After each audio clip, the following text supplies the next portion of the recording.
The Montreal Canadiens select The Montreal Canadiens are proud to select Jesperi Kotkaniemi, Ryan Poehling, Cole Caulfield. Bonjour à tous et bienvenue à une édition spéciale de l'Histoire s'écrit, le podcast officiel des Canadiens de Montréal.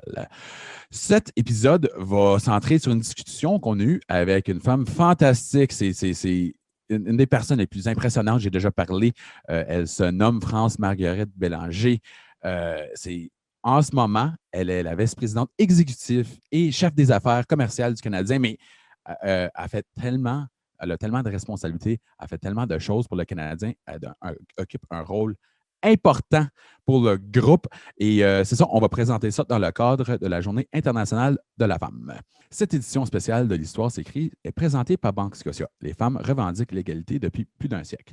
La Banque Scotia s'engage à faire tomber les barrières qui se dressent encore devant les femmes.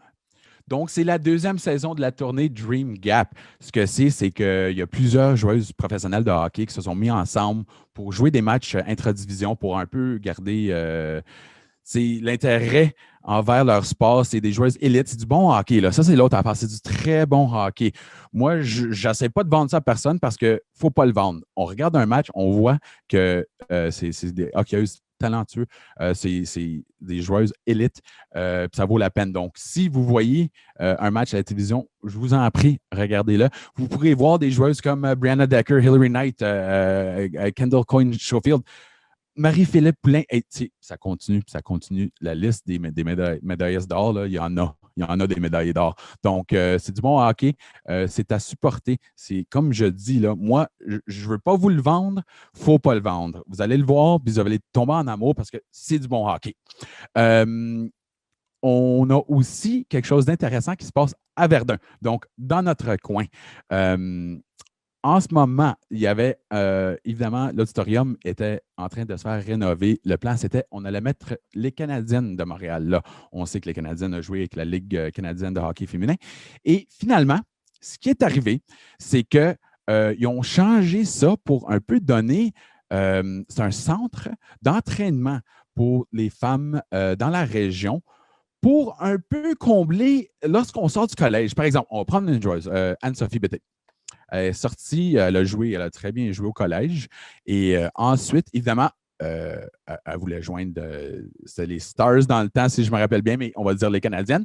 Mais il y avait un petit gap là, entre les deux. Il y avait vraiment nulle part à jouer entre-temps. Et quand l'équipe elle-même, la plupart des meilleures joueuses allaient jouer avec l'équipe canadienne, là, il manquait un peu de temps d'entraînement pour les autres joueuses. C'est ça que le centre, ça va s'appeler le centre 2102 à Verdun. Ça va accomplir deux buts. On veut garder les joueuses en forme.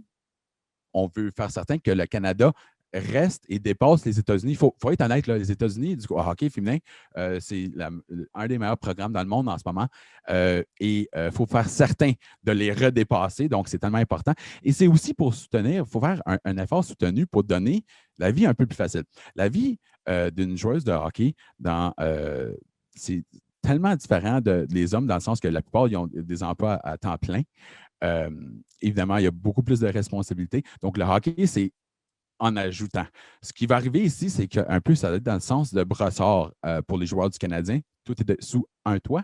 Ça va être ça, le centre 2102. Ça va être, on va voir Marie-Philippe Poulin et compagnie un peu garder en forme et on va leur donner des chances, des opportunités de trouver des emplois de hockey professionnel. Mais vraiment, le but, là, c'est de leur donner toutes les chances possibles de devenir les meilleures joueuses. C'est vraiment ça qui manque dans le côté du hockey féminin. Il y a des gros gaps entre le hockey collégial et le professionnel. Donc, c'est un peu vraiment de faire ça un peu plus, c'est pas plus facile, un peu moins difficile, ça serait la façon dont je vais le faire. Et il faut dire aussi que les Canadiens de Montréal, ça fait depuis longtemps qu'ils appuient le hockey féminin à Montréal. On sait qu'ils ont supporté les Canadiennes et ils sont très fiers de s'associer au projet du Centre 2102. Donc, moi, j'ai vraiment hâte de voir ça. J'espère éventuellement que le hockey professionnel va retourner à Montréal. Pas comme analyste. Moi, j'adorais juste le hockey. J'aimais aller voir les matchs. C'était beau, bon, pas cher. On voyait des légendes. On voyait des Caroline Ouellette, des Julie Chu, des Charlène Labonté. Je pourrais continuer. Des Anne-Sophie Bété, des Cathy Chartrand. Écoute, il y en a, là. Des Hillary Knight, il faut que je m'arrête, mais il y avait des très bonnes joueuses. J'ai hâte de le revoir à Montréal très bientôt. C'est du bon hockey. On va arrêter là. On va retourner bientôt. On va être de retour avec notre invitée, France-Margaret Bélanger. Écoute, ça, là, moi, j'appelle ça une étoile. Tellement impressionnante, tellement intelligente. Elle va nous apprendre beaucoup. Moi, je vais apprendre beaucoup. Restez avec nous. On est de retour avec France-Margaret Bélanger bientôt.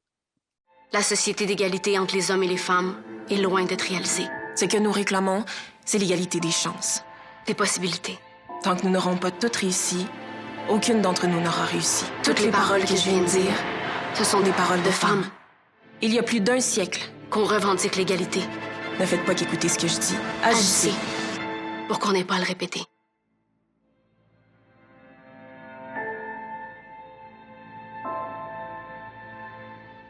Donc, nous sommes ici avec notre invitée spéciale, France-Margaret Bélanger. Bienvenue, France. Bonjour, Marc. Ça me fait bien plaisir d'être là. Bon, on va parler de plusieurs choses qui sont très intéressantes. Vous avez un rôle très important au sein de l'organisation. Mais premièrement, là, j'aimerais parler de... Moi, j'ai eu la chance à parler des champions de Coupe Stanley, des champions de la Ligue américaine, la Ligue de l'Ouest, la Ligue de l'Est, la Ligue de Québec. Toi, France, un champion de la vie. C'est ça que je suis en train de réaliser ici. Là. OK. Premièrement, originalement vice-présidente principale et chef d'affaires juridique chez le Canadien. Ensuite, vice-présidente exécutive, chef des affaires commerciales, membre du comité de gestion du groupe CH, gouverneur alternatif pour le Canadien. Et il y en a, ça continue. Vous avez été chercher votre bac d'affaires à McGill. Vous avez gradué chez l'Université d'Ottawa avec les Gris et Grenat, Go GGs. Puis il y en a plus. Mais moi, je vais vous demander, là, c'est tellement impressionnant. Premièrement, est-ce que lorsque vous dînez, le monde sont jaloux? Et deuxièmement, là, ce qui est le plus important dans tout ça, là, j'ai vraiment besoin de savoir, est-ce que les crevettes de Matane sont vraiment meilleures que les crevettes d'autre part? Ça, là, on va régler ça tout de suite pour la question des crevettes de Matane, une fois pour toutes. Je suis contente d'avoir l'occasion d'en parler. Les crevettes de Matane, c'est les meilleures. Ça, c'est incontesté. Elles viennent de Matane. Les gens essaient de nous dire qu'elles viennent pas trop de Matane. Elles viennent de Matane. Elles sont apprêtées à Matane et ce sont les meilleures. Et pour ceux et celles qui n'ont toujours pas encore fait la dégustation de ces crevettes, je vous encourage, ne manquez pas ça. C'est extraordinaire. Voilà. Moi, quand j'étais jeune, mes parents nous amenaient directement à Matane. On allait chercher des crevettes. Comme c'est littéralement la raison qu'on y allait. C'est les meilleures crevettes au monde. C'est ça? Exactement. Naturel. Mais je suis très impressionnée. Naturel, c'est ça le mot. Ah, et voilà. Oui, c'est ça, exactement. Je suis très impressionnée que tu connaisses Matane parce que c'est pas tout le monde qui sont... Enfin, plusieurs personnes ont déjà entendu parler de Matane, mais les gens qui s'y sont rendus, c'est pas toujours. Alors ça m'impressionne pas mal. Nous, on a toujours eu l'idée qu'on a un gros beau pays. On a tellement de places à visiter qu'ils nous ont amenés à Disneyland quand on était plus jeunes, puis on était chanceux. Là, ils nous ont donné une option. Après ça, les enfants ont choisi, on s'en va visiter le Canada. Donc, on est chanceux d'avoir des belles places comme le Canada, dans le Canada, comme Matane, et vous venez de Matane. Conte-nous donc l'histoire de ta vie, France. C'est tellement intéressant. Il y a tellement d'aspects. On parle d'avoir aidé Gillette à acheter l'équipe, à acheter l'aréna, de l'impact. Conte-nous donc l'histoire de France-Margaret Bélanger, s'il vous plaît. Bien là, comme je suis quand même avancée dans la quarantaine, ça pourrait être très long si on y va avec l'histoire, parce que ma foi, j'espère qu'on a plusieurs heures devant nous. Hein? Non, mais évidemment, moi, je suis née à Matane. Mes parents y habitent toujours d'ailleurs. Et puis, donc, c'est vraiment là que je suis née. J'ai grandi. J'ai fait mon primaire, mon secondaire là-bas. Ensuite, au cégep, je suis allée à Québec, cégep anglophone, qui s'appelle St. Lawrence. Je voulais vraiment parfaire mon anglais. Et par la suite, j'ai fait un cours en droit à l'Université d'Ottawa. Et j'ai été recrutée par un cabinet d'avocats qui s'appelle Stackman Elliott. C'est là que j'ai fait mon stage. Et finalement, au-delà du stage, je suis restée là pendant, en fait, 17 ans. Donc, j'ai travaillé là-bas en droit des affaires. Je suis devenue associée en droit des affaires pendant 10 ans. Et évidemment, c'est là que, de fil en aiguille, ma relation avec George Gillette a débuté. Bien ça date de 2001. On avait eu l'appel d'un cabinet de Chicago qui s'appelle Winston & Strawn, un cabinet de Chicago, qui, eux, représentaient George Gillette. Et puis, ils se proposaient d'acheter le Canadien de Montréal ainsi que le Centre Molson à l'époque. Et puis, nous, on a eu l'appel donc pour faire le travail. Moi, j'étais une toute jeune avocate à l'époque. Puis, J'ai été donc, c'est de la chance. Hein. À un moment donné, un associé t'appelle et dit France, es-tu disponible pour faire cette transaction-là? Je l'étais.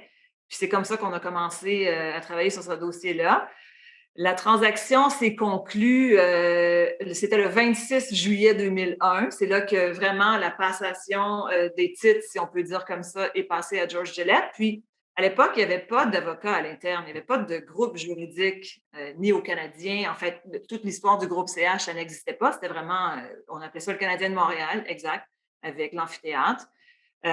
Puis, il y avait une petite business de spectacle qui existait à l'époque, qu'on a appelé Groupe Spectacle Gillette. Alors, mais il n'y avait vraiment pas personne au niveau juridique à l'interne. Alors, c'est moi qui, parce que j'avais vraiment fait tout le travail, la transaction, je connaissais toute cette business-là de fond en comble, toutes les questions juridiques par la suite, de lien, en fait, au niveau corporatif, c'est moi qui l'assurais. Alors, j'ai travaillé étroitement avec cette équipe-là. Et finalement, en 2009, George Gillette vendait l'équipe. Et évidemment, c'était nous qui agissions pour lui. La vente en 2009 s'est faite par voie d'encan, comme on dit. Alors, c'était vraiment comme on a fait une documentation. Puis, finalement, c'est le groupe de Jeff Molson qui a gagné. Puis, c'est comme ça que Jeff et moi, on s'était rencontrés. Puis, en tout cas, fast forward, là, si on avance dans le temps, en 2013, c'est là que Jeff m'a passé un coup de fil. Puis, en tout cas, d'une chose à l'autre, je me suis retrouvée avec l'organisation depuis l'automne 2013. Alors, voilà. Ça, c'est avant le Canadien. Puis là, on peut parler de tout ce qu'on veut au niveau du Canadien. Ouais. Wow, OK. Donc, c'est drôle de dire, ah oui, j'ai facilité la vente de l'équipe, mais c'était quand même quelque chose de significatif. On parle de marketing pour une compagnie de Canadiens-Français. Il n'y en a pas un plus gros dans le monde. Donc, de ce côté-là, y avait-tu de la pression de faire ça d'une façon... Premièrement, Gillette n'était pas québécois. Ça, on le sait. Il y a de la pression de ce côté-là. Comment as-tu géré tout ça en tant qu'être dans une situation avec toute la pression au monde? Là? On a des fanatiques de hockey, on a des joueurs de hockey, on a une industrie qui compte sur le hockey à Montréal. Comment as-tu pu gérer toute cette pression-là? Parce que ça semble comme moi là, que ce n'était pas une grosse affaire, mais d'après moi, c'était une grosse affaire.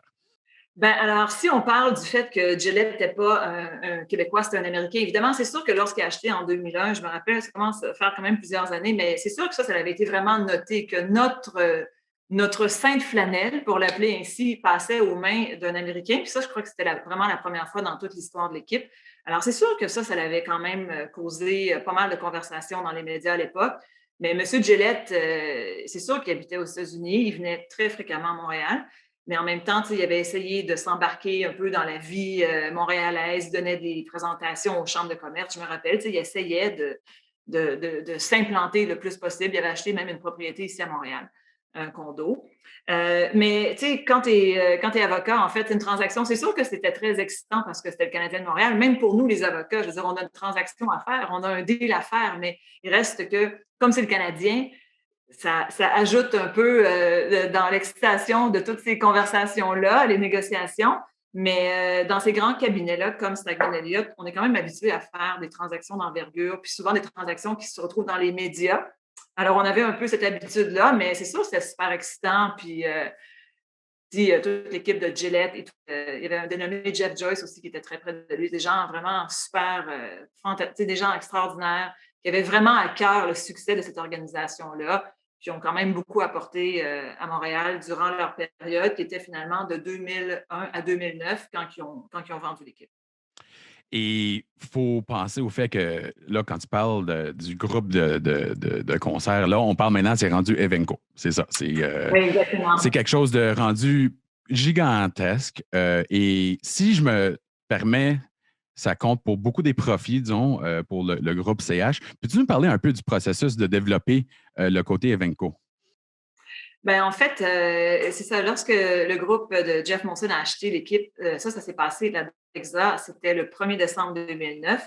C'est sûr qu'il y avait ce qu'on appelle le groupe Spectacle Gillette qui existait à l'époque, mais évidemment, ça n'avait vraiment pas, c'était vraiment pas du tout là, ce qu'on connaît comme événement aujourd'hui. Là, ouais. Alors, Jeff a fait quand même beaucoup d'investissements dans le secteur du divertissement. Premièrement, rapidement, au 1er décembre 2013, c'est toujours le 1er décembre finalement, mais au 1er décembre 2013, on procédait à l'acquisition du groupe Spectran.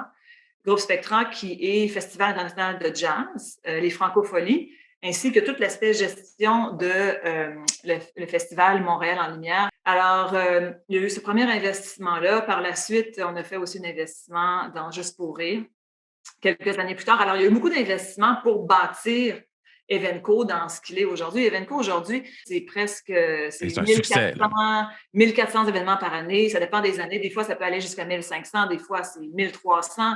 Mais c'est quand même plusieurs événements par année. Quand on pense qu'il y a 365 jours dans une année, ça fait en sorte qu'on a beaucoup d'événements en simultané partout au Québec, dans les Maritimes. Alors, c'est quand même très, très gros. C'est les grands festivals aussi d'Evenco qu'on connaît. C'est Osheaga, c'est Île Sonic. On s'amenait l'été dernier avec l'Assaut, notre première fois qu'on aurait eu ce festival country-là avec les plus grandes vedettes à l'international au niveau country, qu'on n'a pas pu présenter. Alors, c'est sûr que c'est immense, puis c'est l'œuvre de plusieurs personnes, une très, très grosse équipe qui ont travaillé là-dessus année après année. Puis vraiment, Jeff a eu cette vision-là d'investir aussi en divertissement, au-delà de tous ces investissements, bien sûr, au niveau du Canadien et du Rocket de Laval. On parle de plus que 1300. Il y a 41 matchs du Canadien, là, donc ça démontre un peu le montant de travail qu'il faut faire pour avoir le reste. Mais il faut que je te demande, c'est comment travailler avec Jeff Molson? Parce que moi, j'ai eu quelques fois, j'ai parlé sur Twitter, il m'envoie un message, puis je dis oui, merci beaucoup, je veux juste pas lui achaler. Je sais que c'est un homme très occupé, mais toi, tu l'achales pas. Je sais qu'il t'adore comme travailleur, mais c'est comment travailler avec le boss? Avec le boss, exactement. Le boss. Premièrement, il faut comprendre, Jeff, c'est le président, chef de la direction de toute l'organisation qui s'appelle CH Group, qui regroupe vraiment tout, là. Tout ce qui s'appelle hockey, bien sûr, on le disait, là, le Rocket ainsi que le Canadien, ainsi que tout Evenco. Alors, c'est vraiment l'ensemble de l'œuvre. Mais Jeff aussi est le propriétaire. Puis c'est ça qui amène vraiment une carte, un élément vraiment distinctif, parce que comme propriétaire, Jeff, évidemment, il est là pour le long terme. Jeff, c'est sa vision stratégique à long terme. Puis, c'est vraiment comme un visionnaire, Jeff, il n'est pas là pour la prochaine année. Jeff est là à long terme. Puis, c'est comme ça que sa vision fonctionne aussi. Jeff est quelqu'un qui s'entoure, évidemment. Il est bien entouré. Je ne parle pas de moi, je parle de toute l'équipe de direction autour. Là. On est quand même plusieurs. Et puis, c'est sûr que c'est quelqu'un qui... Jeff va faire confiance aux gens, bien sûr. Mais en même temps, il s'attend des résultats, là, ça c'est sûr et certain. Il est très près des opérations hockey, vraiment, avec Marc. Puis, on en parlait, il a fait beaucoup d'investissements dans le domaine du divertissement depuis qu'il est propriétaire. Donc, il est propriétaire depuis décembre 2009, alors ça fait 11 ans maintenant. Il a fait énormément d'investissements dans le secteur hockey, dans le secteur divertissement, pardon. Mais il reste que Jeff, d'abord et avant tout, c'est sûr que c'est un passionné de hockey puis il veut gagner. Ça, c'est sûr, ça paraît. Il va à tous les matchs. Souvent aussi, là, on ne voyage pas trop. Puis maintenant, avec la COVID, il y a tout le concept de la bulle de l'équipe qui rend les choses difficiles. Mais Jeff, assez fréquemment, il va sur la route avec l'équipe. C'est vraiment, il veut que cette équipe-là gagne. C'est vraiment un objectif numéro 1. Puis ça, c'est absolument clair. Là, c'est sa passion numéro 1. Voilà. Et wow, hey, c'est pas pire quand même. Puis c'est ça l'impression que j'ai aussi. C'est le plus gros fanatique de hockey qu'il n'y a pas. Ouais. Et les seules fois que j'ai eu la chance de lui parler, un des hommes les plus gentils que j'ai déjà rencontrés de ma vie, on dirait que c'est juste une des personnes au match de hockey. C'est pas... Oui, c'est ça. Ouais, il est extrêmement humble. Mm-hmm. Il est super, très affable, très gentil. Puis, toujours extrêmement poli, super gentil. Il prend le temps de parler à tous les partisans. Vraiment, c'est vraiment assez rare. Là. Et qui fait confiance à des personnes très intelligentes comme toi-même.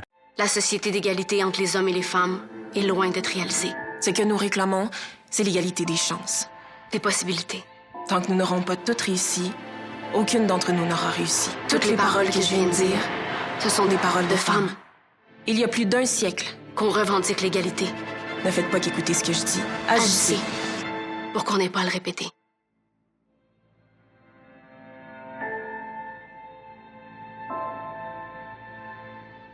Toi, tu es en charge de marketing. On parle de...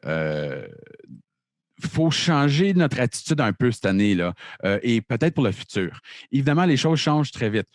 En ce moment, on voit qu'il y a des changements. On a vu des logos un peu partout ajoutés. Quelle sorte de changement prévois-tu? Et quelle sorte de. Il faut rentrer d'autres argent aussi. Hein? C'est ça. Il faut inventer, pas inventer, mais il faut aller chercher d'autres sources financières permanentes. C'est quoi le plan un peu, là? Sans savoir qu'est-ce qui va arriver, dis-moi donc le plan. Ben, des plans, on en fait plusieurs. Il y a des plans A, B et C, puis parce qu'en fait, justement, il y a énormément d'incertitudes. C'est une année totalement atypique, là, puis on espère que ça ne se reproduira plus, bien sûr. Mais c'est sûr que cette année, premièrement, il faut comprendre que si on parle plus côté hockey, là, les sources de revenus, bien sûr, c'est tout le monde le sait, c'est la vente de billets, bien sûr, tout le secteur hospitalité, donc les loges, la nourriture le soir des matchs, bien sûr, tout ce qu'on appelle les produits privés aussi, les jerseys, les tucs, les casquettes, etc. Il y a tout ce volet-là aussi.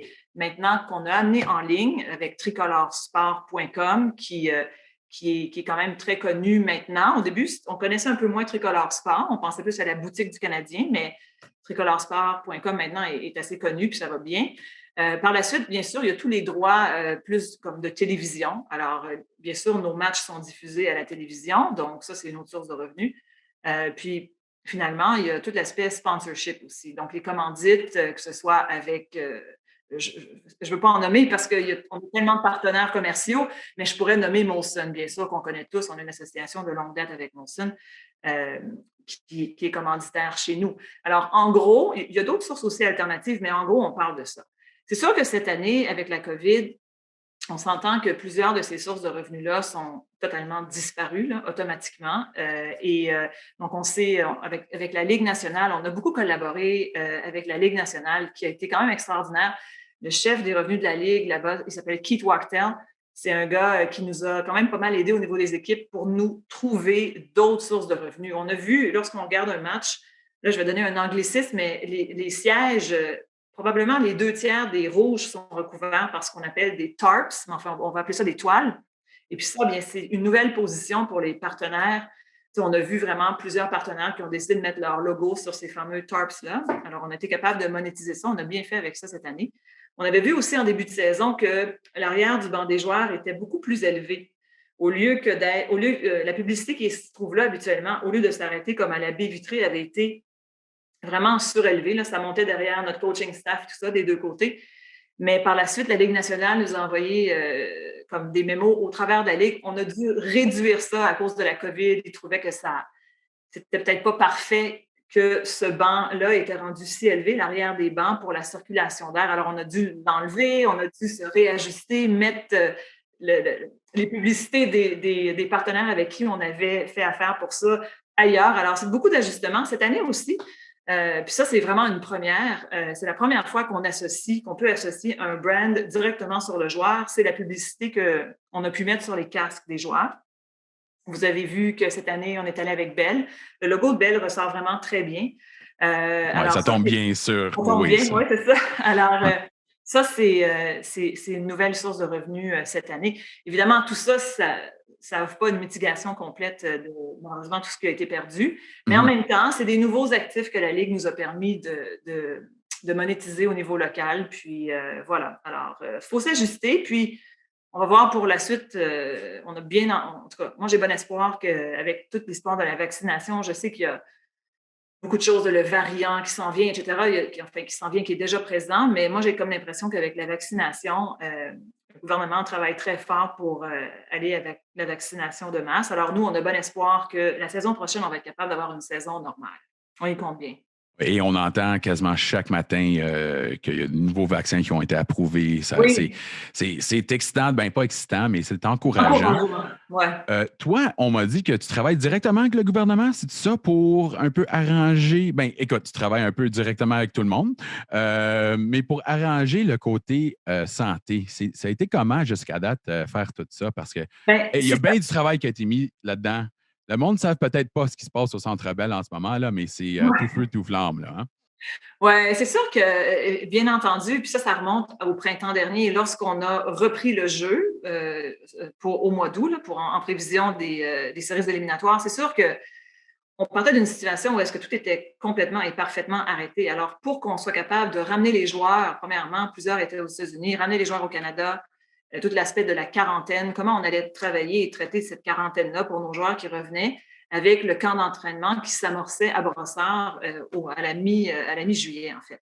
Alors, c'est sûr que c'est beaucoup de conversations avec la Ligue nationale d'une part, ensuite avec les autorités en santé, la santé publique ici au Québec.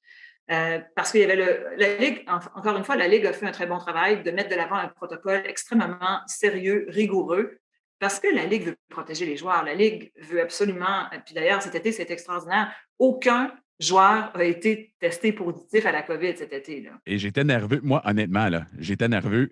Étais-tu nerveux de voir quelqu'un dans la bulle? Honnêtement, je m'attendais que ça tombe éventuellement. Oui, puis c'est sûr que ça peut arriver, puis il n'y a personne qui est à l'abri de ça. On voit, les choses vont très vite, là, puis on sait que c'est extrêmement contagieux, mais en même temps, la Ligue a mis en place des protocoles extrêmement serrés pour tenter de limiter ça au plus possible. Puis nous, on a dû, bien sûr, amener ces protocoles-là localement, comme toutes les équipes l'ont fait d'ailleurs. On a eu un travail, un appui, puis un travail extraordinaire du Dr. Mulder, David Mulder, avec son équipe qui est vraiment, Dr. Mulder qui a une crédibilité absolument incroyable.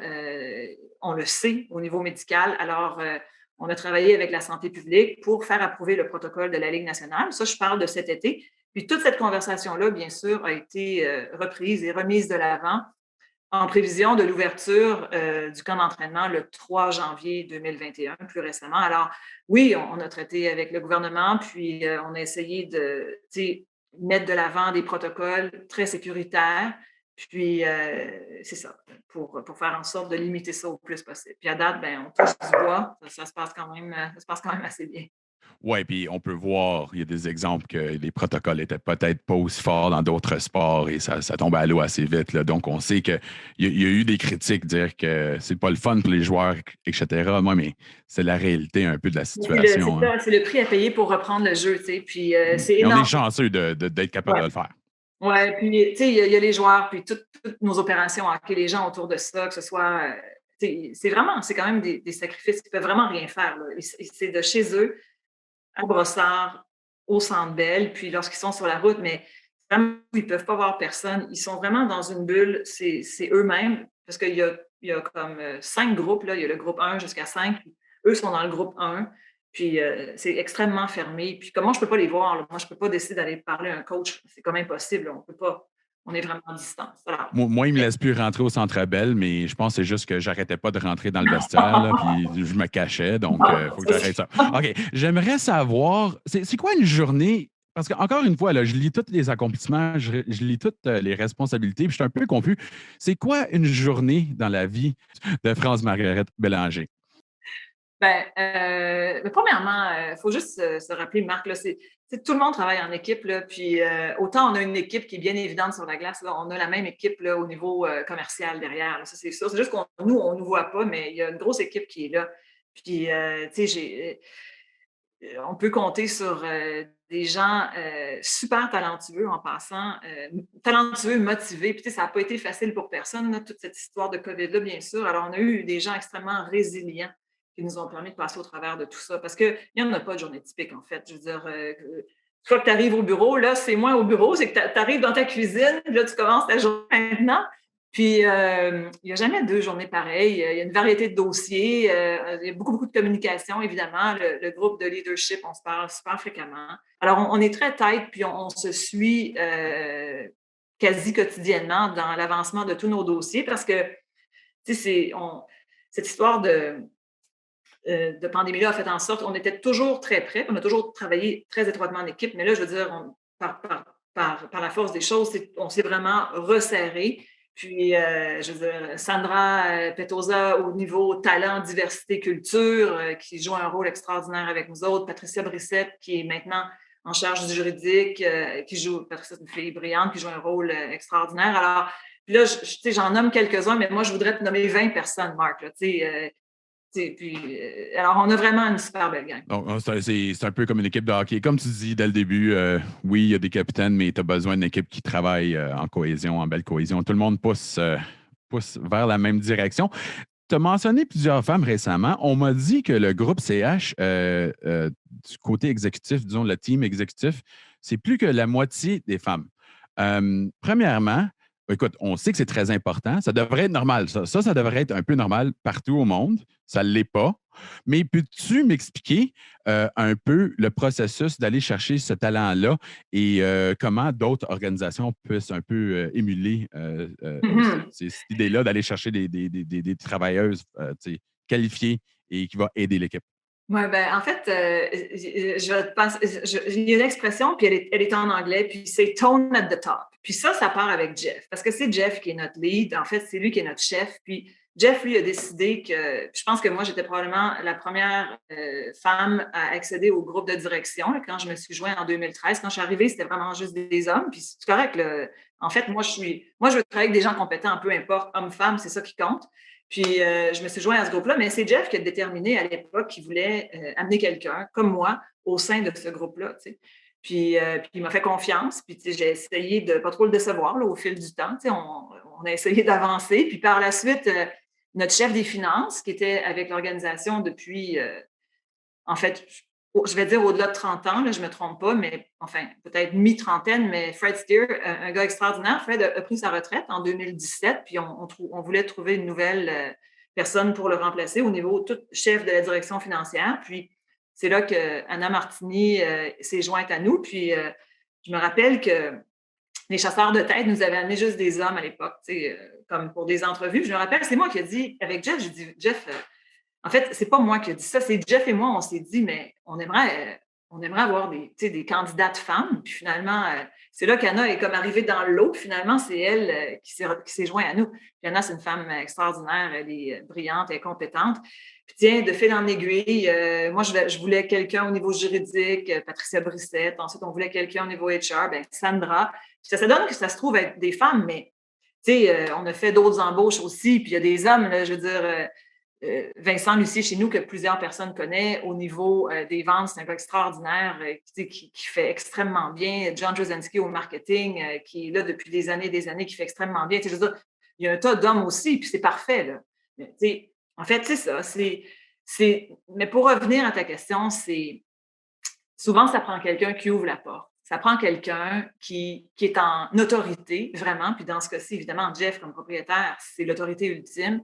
Puis c'est lui qui a décidé que c'était correct. Puis c'est lui qui a décidé que pour lui, il cherchait des gens compétents en point. Puis c'était n'importe qui là, qui pouvait joindre à l'équipe. Puis il nous a fait confiance dans nos choix, tant et si bien qu'en effet, on a plus de 50 des vice-présidents puis qui sont des femmes. Puis c'est comme ça, puis ça roule bien. Et je pense que la leçon un peu, c'est que peut-être en regardant un aperçu vite, on ne voit pas des personnes compétentes de diversité, mais là, si on gratte un peu, on peut les trouver très vite. Toi, tu vas souvent aux rencontres des gouverneurs? C'est-tu quelque chose ou est-ce que. C'est quoi ça? C'est-tu juste du monde qui parle de hockey? C'est quoi exactement la rencontre des gouverneurs? Là? Je suis vraiment intéressé là-dedans. OK. Alors, les rencontres des gouverneurs. Donc, chaque équipe a un gouverneur, right? Puis habituellement, le gouverneur, c'est vraiment le propriétaire. Donc, le gouverneur du Canadien de Montréal, c'est Jeff dans notre cas, évidemment. Cependant, il est possible d'avoir des gouverneurs, ce qu'on dit en bon français, encore une fois, alternate governor. On peut avoir un gouverneur, ce qu'on appelle auxiliaire ou alternatif, je ne sais pas, mais une équipe peut avoir certains gouverneurs. Puis moi, dès mon arrivée à l'automne 2013, encore une fois, j'ai eu la chance d'assister à toutes ces rencontres-là depuis mon arrivée. Typiquement, il y a 3 ou 4 rencontres formelles à des dates déterminées à chaque année. Puis il faut voir qu'une rencontre d'un gouverneur, ça ressemble essentiellement à une rencontre d'un conseil d'administration.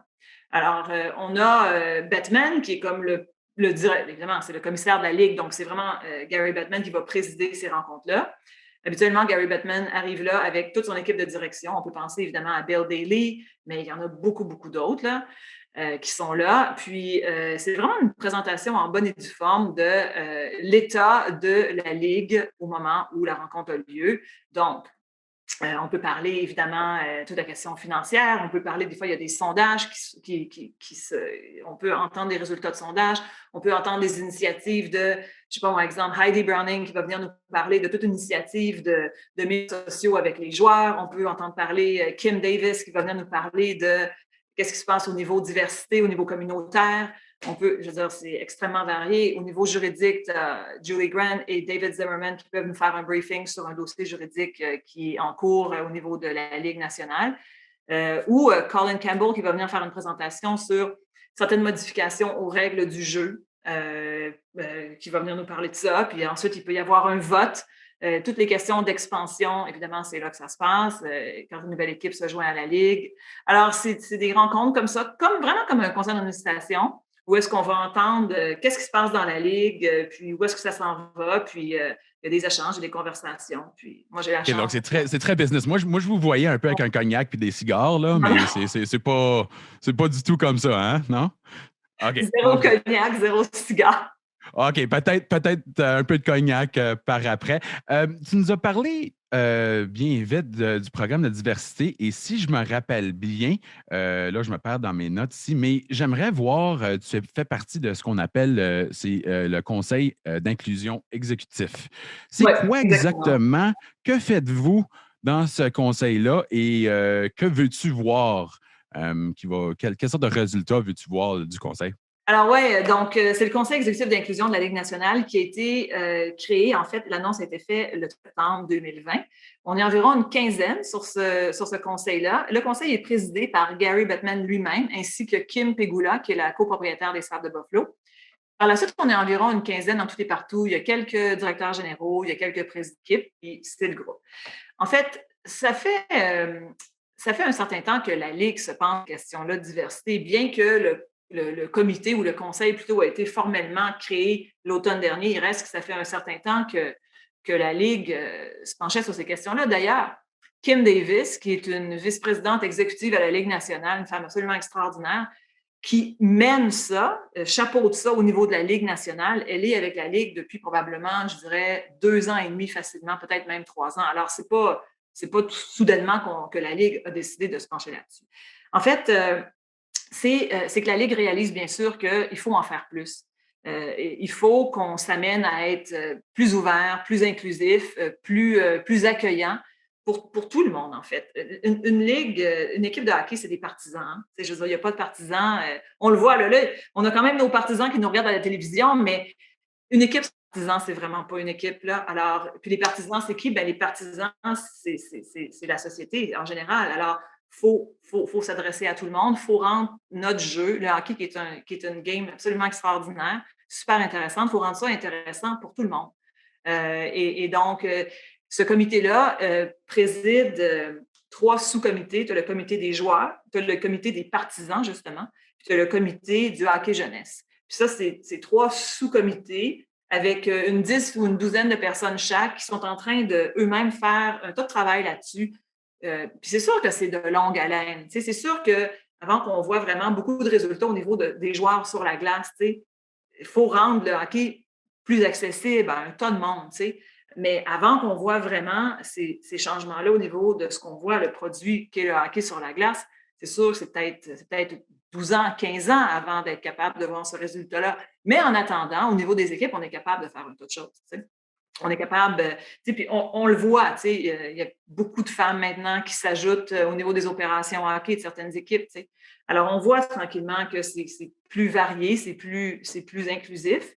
Puis moi, je pense que probablement, c'est la bonne chose à faire pour notre sport, premièrement. Mais deuxièmement, comme société, c'est la bonne chose à faire, point. Là. Je veux dire, on est là, puis moi, je suis assez fière, en fait, de pouvoir faire partie de ce comité-là, Marc, parce que ça nous permet, nous, le Canadien de Montréal, d'apporter notre voix à ça.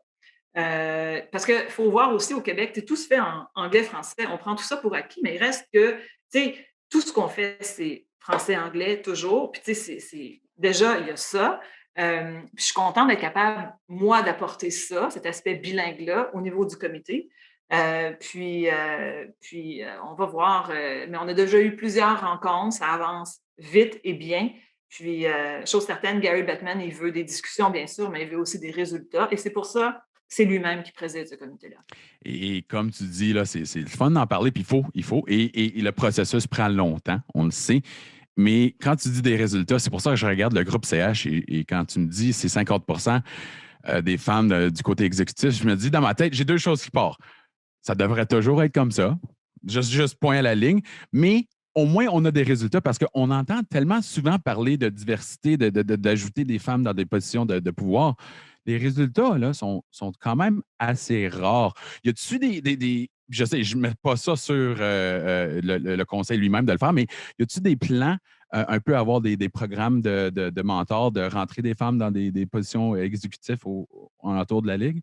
Ben, en fait, on n'a pas encore élaboré des plans maintenant parce qu'on est encore dans notre travail un peu de digging, là, si je peux dire comme ça, mais au niveau de la Ligue nationale, à l'exécutif comme tel, au niveau du bureau, il y a vraiment beaucoup de femmes dans les postes seniors. Il y en a vraiment énormément. Tu sais, je l'ai nommé 2, 3 tout à l'heure. En fait, j'en ai nommé 3. Il y a Susan Cohick. Tu sais, il y a vraiment, au niveau exécutif, vice-présidente exécutive, vice-présidente senior, vraiment très, très senior, il y a plusieurs femmes au niveau de la Ligue. Ça, c'est sûr et certain. Je me répète un peu, mais au niveau du Canadien, moi, je pense que c'est vraiment… premièrement, je pense qu'au niveau de toute notre main-d'œuvre au complet, c'est probablement 53 qui sont des femmes sur la main-d'œuvre au complet. Par la suite, au niveau des vice-présidents, et quand je dis vice-président, je parle de vice-président et les niveaux supérieurs, donc vice-président, vice-président principal, ainsi que vice-président exécutif. Encore une fois, 50 et plus, c'est des femmes. Alors, je pense que nous, ça va assez bien. Pas qu'on ne puisse pas faire mieux, on peut toujours faire mieux, mais je pense que c'est à ce niveau-là, ça va bien. Puis de façon concrète, on fait aussi, avec la Fondation des Canadiens pour l'enfance, juste le programme des patinoires bleu, blanc, rouge. À Montréal, il y a 6 de ces patinoires-là, si je ne me trompe pas. Et ces patinoires-là ont été construites dans des milieux où environ 40 des gens sont issus de l'immigration. Fait que, quand tu parles de diversité, bien, encore une fois, c'est d'amener ces jeunes-là à patiner.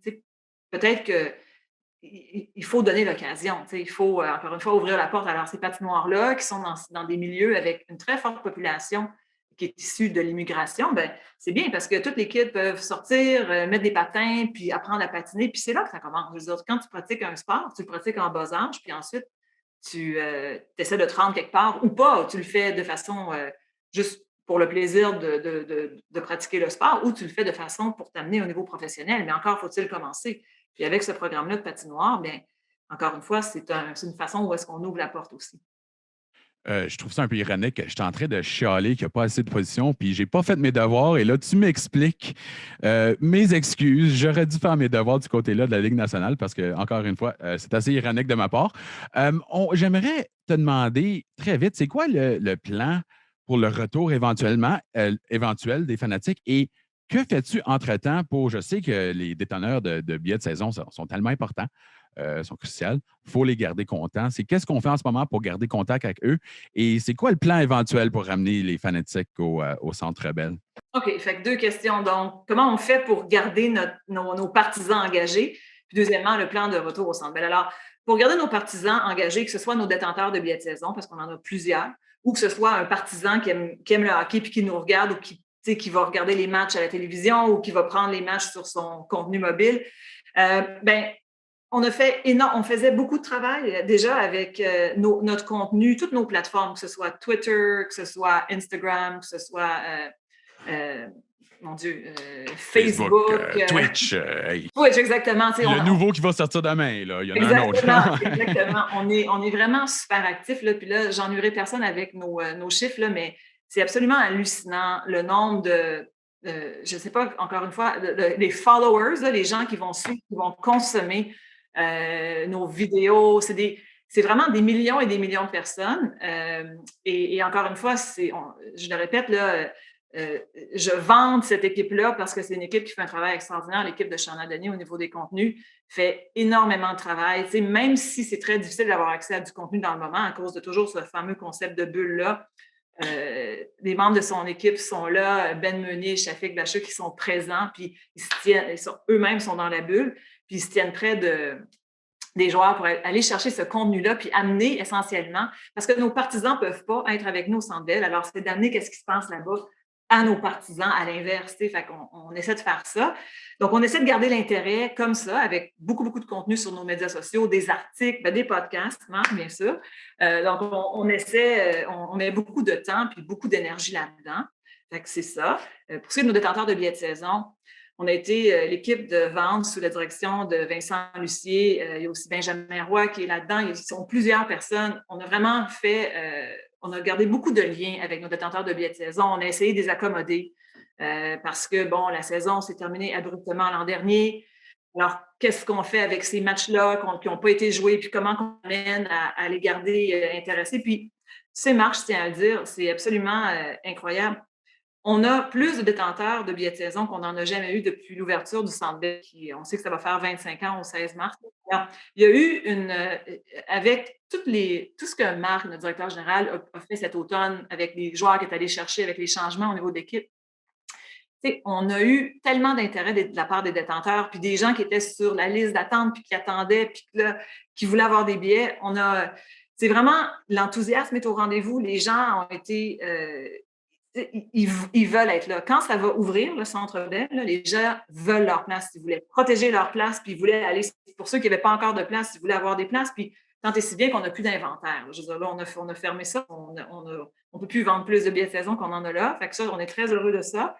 Puis, je parle longtemps, mais pour ta dernière question, qui était nos plans pour l'ouverture Oui, c'est difficile à dire, là, mais disons. C'est ça. Alors, c'est sûr qu'il n'y a personne qui a de boule de cristal dans le moment, mais on suit de très, très près tout ce qui se passe au niveau de la vaccination de masse, c'est sûr. Puis, encore une fois, on salue ce que le gouvernement essaie de faire parce que ce n'est pas évident, évidemment.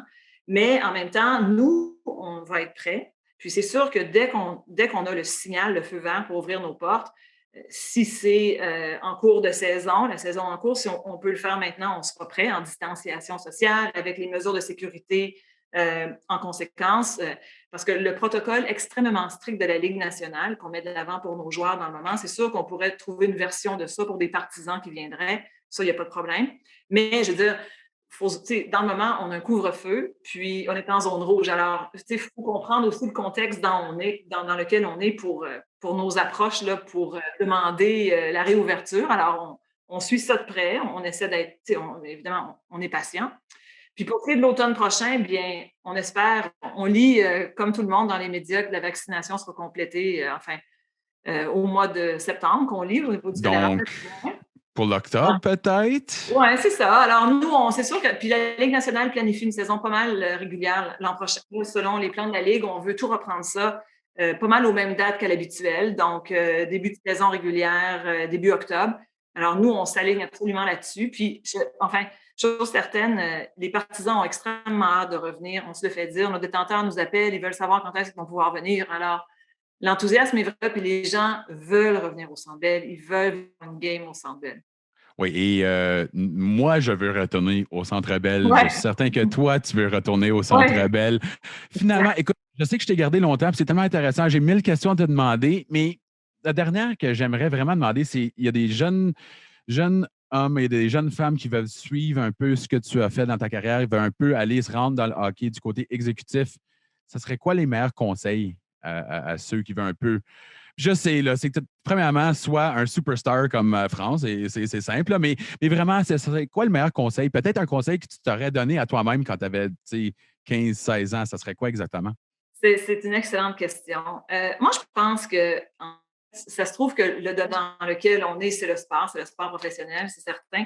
Mais moi, je pense que la seule et unique clé pour avancer du côté professionnel, c'est de se rappeler qu'il y a rarement des shortcuts. Je veux dire, à un moment donné, habituellement, on décroche un emploi parce qu'on a un certain bagage d'information, on a une profession où on apporte quelque chose, des connaissances, on apporte quelque chose à la table. Puis l'idée, c'est en tout cas, il faut travailler. Si on veut vraiment avancer, il faut travailler, il faut essayer d'être le plus rigoureux, le meilleur possible dans ce qu'on fait. Des fois, c'est pas facile. Des fois, c'est difficile de faire ça, mais il faut tellement toujours continuer, puis il ne faut pas se décourager, puis il faut avancer, puis il faut garder son objectif en tête.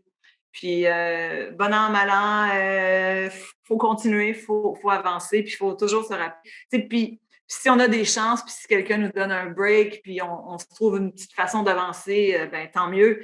Mais à mon avis, les shortcuts sont quasi inexistants. C'est le travail, puis être reconnu pour ses compétences, puis être volontaire, puis pas avoir peur de travailler. Parce que quand on travaille, en fait, moi, j'ai toujours dit ça, c'est l'investissement qu'on fait chez soi. C'est tout le travail que je fais, ben j'apprends des choses, j'ai plus de compétences, ça me donne de l'information. Fait que c'est de voir ça comme ça. C'est sûr que vendredi soir, se trouver un nouveau mandat pour le week-end qui nous fait travailler tout le week-end, c'est pas trop intéressant, mais en même temps, il faut se rappeler que, je le fais, j'apprends, puis lundi matin, je vais avoir plus de connaissances, puis je vais être meilleure. En tout cas, je sais pas si mon exemple est bon, mais c'est vraiment de travailler, puis être le plus compétent possible, puis se rappeler que c'est un investissement en soi, ce travail-là. C'est une réponse parfaite. C'est quasiment la même réponse. J'ai demandé cette question-là à Caroline Ouellette pour jouer au hockey. J'ai demandé, c'est quoi, qu'est-ce qui fait une bonne hockeyeuse, un bon hockeyeur? C'est la même réponse. Et elle a 1000 médailles d'or dans le hockey. Et toi, France, tu as 1000 médailles d'or dans le côté du business. On est tellement chanceux d'avoir quelqu'un comme toi sur le balado. On te remercie grandement. Arrête d'embarrasser ceux comme moi qui n'ont pas fait autant que toi. Là. Franchement, il faut se calmer un peu. Là. T'en fais trop. Mais sérieux, on est tellement content de t'avoir sur notre bord. Et comme je dis, j'aurais pu te demander des questions pendant des heures et des heures, mais je ne vais pas te garder. Grandement apprécié, France. Merci beaucoup, Marc. À très bientôt. Un grand merci à France-Marguerite Bélanger de nous avoir rejoints. C'était tellement intéressant. J'aurais pu la parler pendant des heures. C'est le côté business. Et, écoute, il faut garder en tête, c'est en charge d'une des plus grosses marques dans le monde, la plus grosse marque canadien-français dans le monde. Donc, c'est tellement intéressant de voir son avis. Et on voit là que son dernier message, le travailler fort, c'est le même message qu'on entend des entraîneurs partout dans le hockey. Donc, c'est un peu le même message que soit que tu aies les patins ou que tu travailles du côté business comme que France fait. L'effort soutenu est toujours là et c'est pour ça qu'elle est une étoile dans l'organisation du Canadien à cause de l'effort soutenu. Encore une fois, merci à vous, merci à France. On va se voir à la semaine prochaine. Ça va être l'épisode en anglais.